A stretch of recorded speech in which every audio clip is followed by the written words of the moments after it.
How to display tagged photos on your Instagram profile. Hi everyone, this is Max. I hope you are doing well, so let's start without wasting time.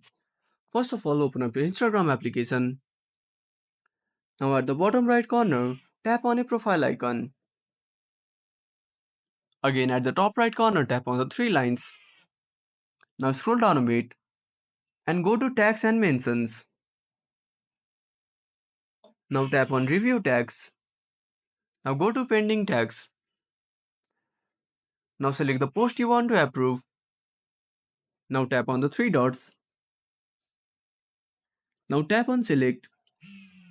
Now select the post. Now tap on manage and select approve. Now click on add to profile. So that's it. If you found this video helpful, smash that like button and subscribe our channel for more awesome content.